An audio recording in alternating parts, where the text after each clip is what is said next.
Thank you, brother. Thank you. Thank you so much, Ludovic. Thank you so much for your support and friendship and leadership. Okay, so quick housekeeping.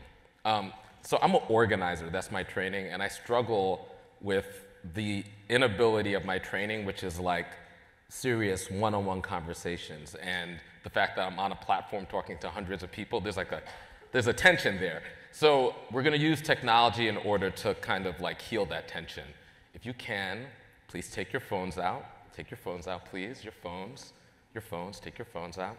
Please, please, please take your phones out. Okay, go to the text messaging app for your phone, okay? You're going to text to this number, 30403. So that's the number you're gonna text to. That's the phone number, 30403. My name is Maurice. My name, in short, is Mo, M-O-E. So you're gonna text the word M-O-E, Mo, to 30403. Once you do that, and I promise you're not gonna get like a flood of random text messages but this is a way for you and me to be in relationship and for you to ask particular questions that might come up during this conversation or after. This is a way for that to happen. You could follow me on social media. You have slide-in rights into my DMs, and you could communicate directly with me. I promise I will get back to you directly with whatever questions you might have, and I'll direct you to whoever you might want to be directed to in order to fully answer those questions. Does that sound like a plan? Okay?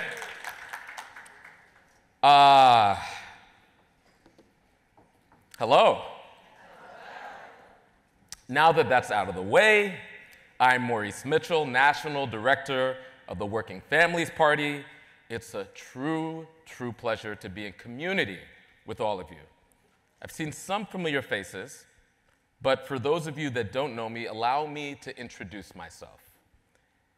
I'm a longtime organizer that now heads a political party that believes in the radical idea that working people, not the wealthy or corporations, should govern this country. And I get up every day to fight to make that radical vision a common sense reality. Oh, there's another housekeeping, right? So I'm black, by the way. And black folks throughout the diaspora, there's certain things that connect us. And that's the beautiful thing about being black, because when you see how those deep cultural currents translate in different ways, it's just astonishing. One of those things is the call and response, right? So in order for me to know that we're all present together, this needs to be a dialogue, right? So there's some cultures that might see an interruption as being rude. That's not the culture I was raised in. I need y'all to interrupt me if anything I say resonates. Does that sound like a plan? Yes. Okay, let's continue. So I wake up every day in order to produce this radical vision of a democracy. It was that radical idea that allowed the Working Families Party to challenge the conventional wisdom in Philadelphia and put Working Families Party candidates on the city council so the at-large seats didn't go to the GOP by default. It was that radical imagination that helped WFP make paid sick days a top issue for candidates in the state of Connecticut, the first state in the nation to do so, by the way. And just last month, the legislature made 5 annual paid sick days a nearly universal benefit across the state. It was that radical vision that also powered WFP's effort to help elect a little-known county commissioner and organizer, Brandon Johnson, to become the mayor of Chicago. I want to stay on that word for a little, the word radical. When people try to paint our side as radical, they're using that word pejoratively. What they're saying is it's unreasonable for working people to live dignified lives. It's unreasonable for us to seek an end to poverty. It's unreasonable for people across race to be in a beloved community. But we know that radical simply means getting to the root of the matter. And healthy roots need good soil, water, and care.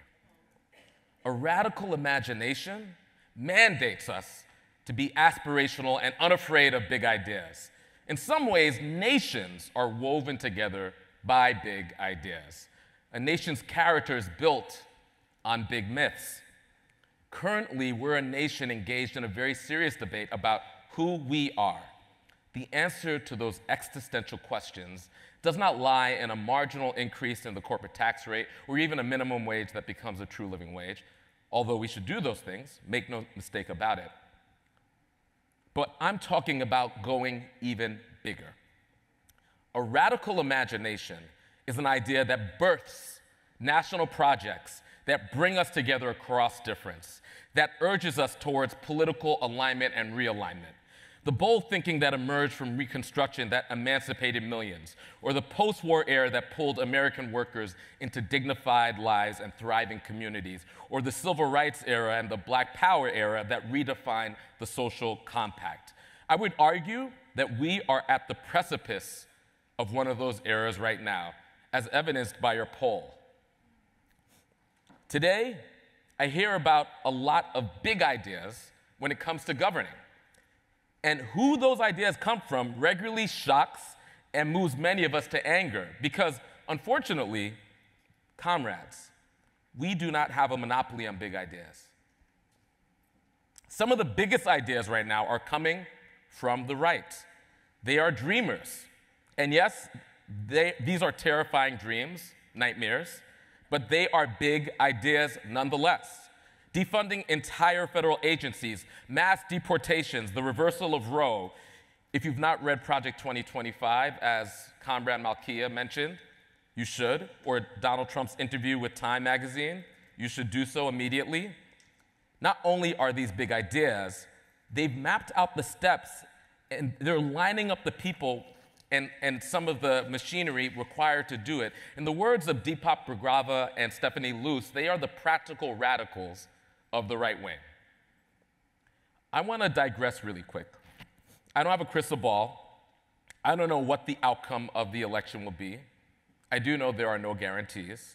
I do know that if we can help it, I don't want to sit on an obscene number of panels that are ominously titled Project 2025, What Do We Know Now? Or How Do We Operate in a Project 2025 World? You know how we do? I don't want to do that. Clap if you don't want to do that.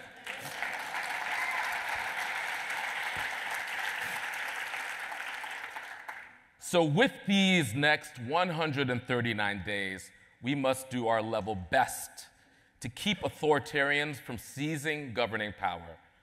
But fighting not to lose is not a strategy to win.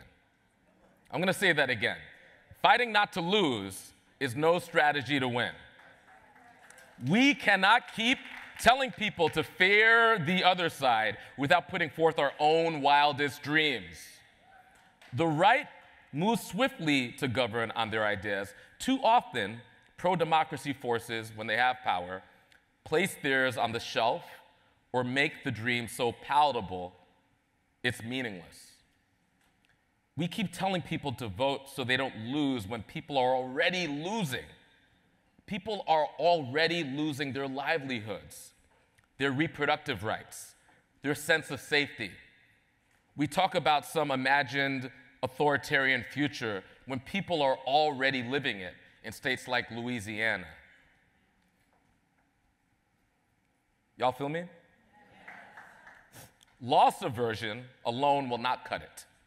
A radical imagination dares to ask the question, what can we gain if we embrace an America that doesn't yet exist? An aspirational, radical vision is what gets people to stop voting against in favor of voting for. A vision is why people volunteer between shifts to go to an office and to do phone banks for a candidate, for example, and to wait in lines for hours, sometimes in the rain, to cast a vote. So I want to propose that this community commits to doing something different. Can we invest in those of us organizing the working class to dream big? That's not a rhetorical question. I'm going to ask it again. Can we invest in those of us organizing the working class to dream big? I want us to commit to big and concrete and juicy and radical ideas, because it's not enough to say, I wish we could end poverty and go back to what we're doing. We know that won't cut it. I want us to commit to our version of the Marshall Plan, our version of the New Deal, like the Green New Deal or the Red, Black, and Green New Deal. Historic investments fought for our people. Because in 2024, the fact that we have even one billionaire while millions are in poverty is obscene.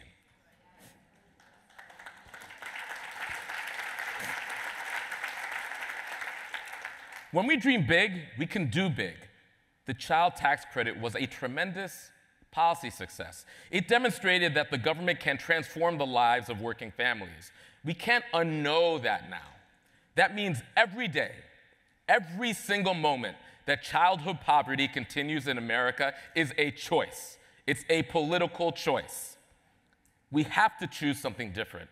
And let me be crystal clear, philanthropy can be transformative here. Or it can play the role that it's historically always played. Put a velvet glove on the fist of neoliberalism.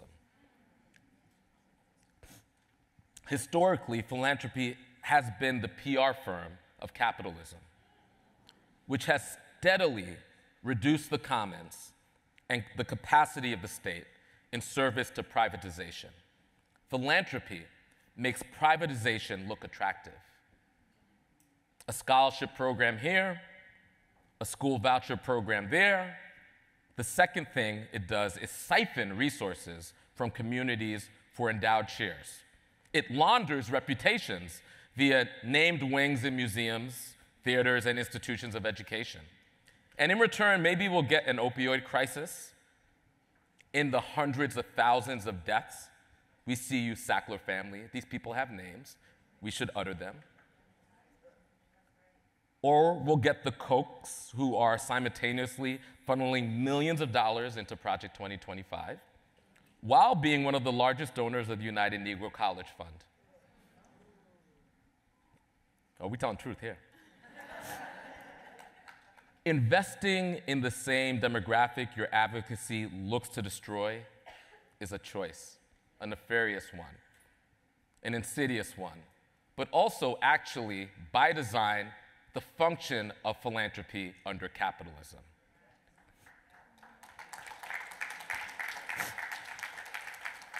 But that's why we're here, right? Organized capital has deprived people of billions of dollars of resources while offering relief in the millions.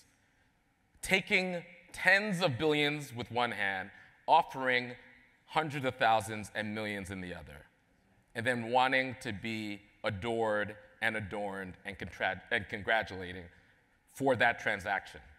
Am I lying? None of what I've shared is static. You all are a part of a small group of people. Your decisions in the next 139 days and beyond can either add to the status quo or disrupt it. The choice, comrades, is yours. But I believe that since you are here, you're ready for something new. Am I right? I believe, and correct me if I'm wrong, I believe that everybody assembled here is ready for something new. Am I correct? Yes. I believe that you know the status quo of philanthropy, of our politics, of nearly everything is no longer enough. I also believe that some of you may not know where to start, which is fine. And I believe that that is absolutely okay. That's why we organize. That's why we're here, to figure it all out together. Quick show of hands. How many of you have funded a project that you, honestly, just between us, truly didn't believe in with all of your being? Raise your hands. It's okay. This is a safe space. Now, let's tell the truth. You know, but you had to do it for some reason, right? I know. Come on, raise the hands if that's true. Okay. Or you weren't inspired by it. Or how many of you have participated in a campaign, if you're an organizer, if you volunteered, that didn't make you want to jump out of bed in the morning? I know I did. I have. All right? or supported a candidate that you weren't excited about? Some of us might face that question this year, perhaps. Okay. I've done that myself. Look, in political life, let's be straight. We will always have those have-to-dos. Sometimes I wake up in the morning because I have to take the garbage out. These are the realities of political life, but I have to take the garbage out because if I leave the garbage, eventually it's going to stink. And that's what some of those have-to-dos are about. But my question is, why can't our politics also be poetry? Why can't our politics also be a love letter? For us in this room, it's a serious question. Can our politics be church? Bring us together. Keep us united, where we struggle together. Don't you want politics that set your heart ablaze? Don't you? Don't you want a vision that you'd run through a wall to achieve? Don't we deserve leaders that inspire the same, candidates maybe that will learn the lessons of the child tax credit and say, we might not agree on a lot of things, but will you join me to ensure that no child in the wealthiest country in the history of countries ever goes to bed with an empty stomach?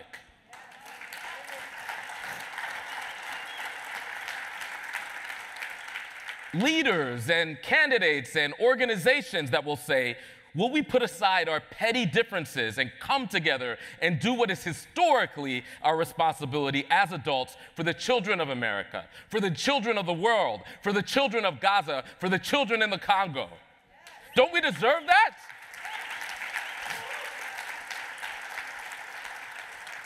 The truth is that we can have people who serve our needs up and down the ballot. We can. These folks exist. They may not be in the pipeline programs. They may not be the community members who make sure kids get to and from school, or the mutual aid organizers currently in the traditional pipelines. But the pipelines and the passageways and the openings that we're building are finding those organizers. You know, you find leadership where you look for it. You understand what I'm saying? What would our politics look like if those folks, if the union organizers, if the educators, if the many unpaid, under-resourced, under-acknowledged grassroots organizers who support our communities had the support to lead in all the ways? Imagine what that could look like. If we do that, if we can find and lift up those folks, this may be the last national election where we have to encourage people to vote for, let's admit it, one of two unsatisfying choices by saying, this is the most important election of our lifetime. Because when we treat politics like a love letter and listen to people's biggest dreams and co-create a future, that's radical imagination. That, by the way, is also known as good organizing.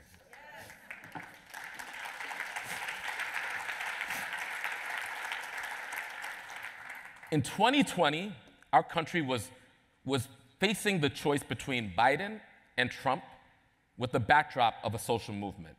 In 2024, that program is now in syndication. We're watching a rerun. Biden v. Trump with the backdrop of a social movement. We need this community to fund getting us out of this rut. I don't know about you, but I'm tired of the reruns. The more everyday people have to relegate themselves to the same question, that is the biggest advertisement for authoritarianism, because that suggests to people that their decisions don't actually matter. When they're voting again and again and again and again for the exact same options, for the exact same question, that doesn't just serve one side or the other. It always serves the right wing and authoritarianism, because it says politics is insignificant, so you might as well align with the strongest party in order to advance your agenda as a working person. Does that make sense?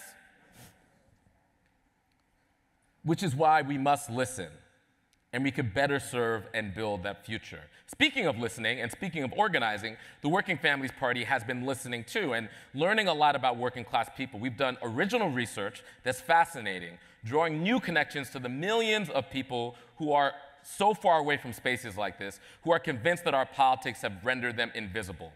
We're getting confirmation on some things we knew, that the working class is racially diverse, that we're learning that we've been pressured on multiple directions. And they all aren't all conservative working class people. Some are quite progressive, and many have views all over the ideological spectrum. And all of them want to elect fighters who will stand up with them against corporations and improve the economy. We're going to equip our organizers with this knowledge, empower them with cutting-edge technology like AI. We're using it. We're not just going to let the right wing and Elon and all those madmen use it. We're going to use those tools as well to reach new levels of depth and scale. Because one thing we know for certain, if we can properly invest in organizing the working class, learning from what they're telling us, we can make big, radical ideas happen. And it's time to listen, because we've seen what happens when working people lead, when auto workers, for example, come together across race and age to say record profits demand record contracts. All across the country, we've seen working people fight. Teachers, UPS drivers, call center workers demand a truly democratic economy.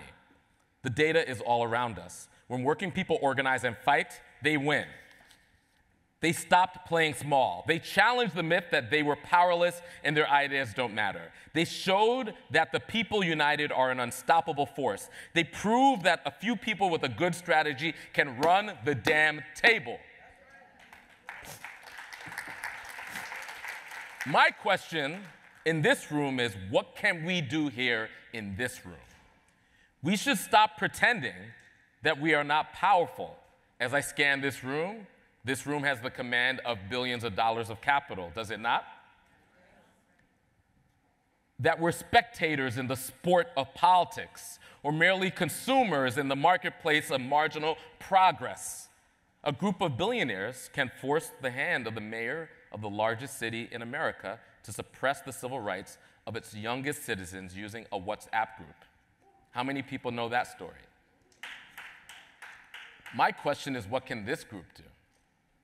What would the world look like if we had a real movement candidate, for example, whose presence complicated the lie of tribal politics and brought people together to inspire a radical imagination of our nation and harvested all that we had, including harvested the transformative possibilities, as my comrade Malkia brought up, transformative possibilities of our shared grief, of our shared imagination, of our shared belonging. Stay with me there. Stay with me in that space. We should relish in our historical duty to defeat the authoritarians, but we shouldn't put down our aspirations for a truly multiracial democracy. We can do both, and we must do both. You don't fight the radical right's imagination with a spreadsheet or a marketing strategy. We are trying to trudge through an election, many of us. They're trying to remake a nation. That asymmetry cannot stand. If anything, you need to leave this auditorium bold, speaking with your full chest, right? We can't be hunched down and trying to hunker down when our opponents are building speed and building momentum. Understand? The building of a multiracial democracy, the forging of a new identity that shatters the left-right dichotomy, that shows working people across race are better served relying on one another than looking up to the oligarchs. That politics can be church. That starts today. And it starts by watering and caring for the roots. And roots are not apparent right away. How many folks garden? How many folks are in the field? So you know, roots are not apparent right away. Am I right?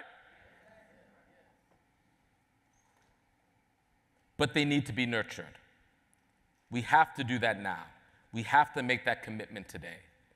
This is one of those moments where leaders call us to do big things because people feel in their bones that something is awry. The clearest call for change should not be coming from the right and the voices for decorum emerging from our side. We must be the change. We must nourish our radical imaginations. If we do so, our children will be the inheritors of the vast forests whose roots we water today. I've challenged you all to think big and fun big and act big. And I think there are some of you in here that are fully on board. Am I right? You may even have a project in mind right now. And there might be some of you that are thinking, Maurice, that sounds great, but I have no idea where to start. And for those of you, I want to talk about the small things that lead to big things. The Ferguson uprising was 10 years ago today. And I was privileged enough to be on the ground to support the amazing activists there. It taught me a lot about the value of money to create social change, because we didn't have a lot of it. And we didn't have the support of organized philanthropy. So when I talk about funding the small things that play big, I mean access to things we often take for granted, like high-speed internet access. We huddled in cafes that were down with the movement, that stayed open much later and open much earlier than they should have so that we could organize our movement. That resource was critical. That resource transformed the world. It's why some of us are sitting here today. What if they were well-resourced, though? As the best California or DC-based or New York-based think tank, those activists in Ferguson and St. Louis, what could we do if we didn't have to worry about printing and power and gas for our cars 10 years ago? So whether you're ready to go big or small, I say, let's do the trudgery. We have to do that. But support whatever you have to support, maybe the uninspiring project, do that. That's taking out the garbage. And then join me in making politics poetry and writing that love letter. You could do that. You could, instead of, how many people say, I work for philanthropy, and you need to say that with your chest. I heard everybody say, I'm with the freedom side. That means when you say you work with philanthropy, that you are in line with our movements that are doing the small things that will become the huge movements that transform our world.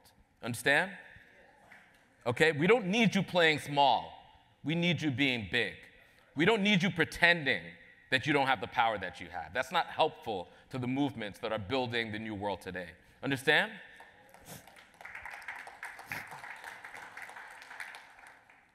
Because it's not about money. Money is an illusion. Money in its inert form has no power. Money animated by an idea whose time has come. That's something else. So, politics can connect us to each other or to something that will outlive us all. What we are investing in is not just the win around the corner. We are also investing in making our radical imagination real. And in an era where the Surgeon General says loneliness, isolation, and mental health issues are at epidemic levels, why can't movement spaces be the place where people find each other and find community? A few minutes ago, I talked about how powerful we are in this room. And this is a room that can marshal hundreds of millions, even billions of dollars to move towards a vision. If anything that I'm saying resonates with you, I want you all, if you're able, and if it feels right, I want you all to stand. If you're able and it feels right. Stand in that Superwoman and Superman pose. We're powerful. And we're powerful when we're united. If you believe that you are powerful, and this is where the call and response comes in, you should be drowning me out if you believe any of those things. If you believe that you and we together are powerful, let me hear that. Let me hear that power in that room. If you believe that you are powerful, let me hear it. If you believe that what you do in this moment actually matters, do you believe that what you do actually matters? Let me hear it. If you believe that our strategies today can transform the world tomorrow, let me hear it. if you believe that the things that we do here could actually shift us away from autocracy and towards a radical democracy, I need to hear it. I need to believe it. Are you ready? Are you ready to upend the status quo with all the capital, all the connections, all the resources, all the heart space, all the brain space in this room? Are you ready for that? If you want to stop talking about fighting poverty and want to start funding the initiatives to end poverty, where we're in the richest country in the history of nations, let me hear it. If you want every child to go to a great school, every job to pay a living wage, every school board, every city council, every state legislature and Congress to be stacked with people's champions, let me hear it. Because when we fight, when we organize, when we fund, when we build, we win. Let me hear it. When we fight, when we fight, when we fight, I can't hear y'all. That's not the fight that's going to bring down the oligarchs. Let's try this again. This is rehearsal, right? They say don't speak to the choir. Sometimes the choir needs rehearsal. When we fight, when we organize, when we fund like we believe we could win, we could surely win, right? We need to fund like we actually believe that our strategies, that our intellect, that our heart, that us coming together actually matters. When we disbelieve the notion that is a right-wing strategy that tells us that we should be cynical about all those things, right? That is actually how we change the world. Groups smaller than this, with crazy ideas, have come together and have transformed the history of ideas. In fact, that's how anything has ever been transformed. Oligarchs, corporations, and the powerful who sit high and proud never see it coming until it comes. But it requires people like you to believe truly in your bones that the things that we do today in the present matter, that every waking moment is another opportunity for transformation, that there's always space for transformation, no matter how hard it is. That's what organizing tells us. Cynicism, and I see it sometimes in our spaces, is actually a project, a political project of the right wing.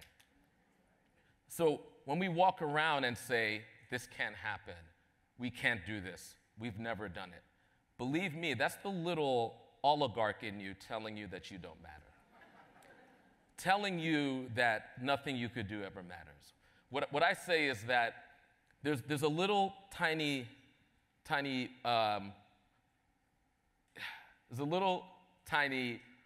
white corporate leader inside all of us that sometimes whispers to us, never mind that radical idea, just bow your head, just get through the day, right? And that is our complicity with the oppression that we see around us. We cannot be complicit. But that means doing something that sometimes feels really odd, saying and believing, I am powerful, we are powerful, that everything we do in the present moment actually matters, right? And if we could have a fraction of the swag that somehow has been manifested by the mediocre white men who sit, just a fraction of that, we will transform this world. Do you believe me? Yes. Here's the thing. We won't transform this world if in our soul, down to the DNA level, we don't believe that transformation is possible. It won't happen. But if we believe it, and it can't be a you thing. That's what capitalism and neoliberalism tells you. It tells you that somehow you could do it. Our work tells us that when we actually believe it, it's a technology that we've been using for generations and generations and generations. When we believe it, we can emancipate ourselves. The people of Haiti proved it, right? Our people here proved it. This is what will be required of us. This is our historical duty. We are in a historical moment where globally the forces of authoritarianism and fascism are mounting. We can defeat them, but only if you leave here transformed. You cannot leave here the same person. You must leave here transformed and do things that scare you in the interest of liberation. That is your duty. And if we do this in a moment where we're all being counted on to do this, to come together, to get over our petty beefs, to work with people we dislike, to work with people we disagree with, to link arms and insist on one another across race, across ethnicity, across gender, we must and will change the world and free us all. Thank you.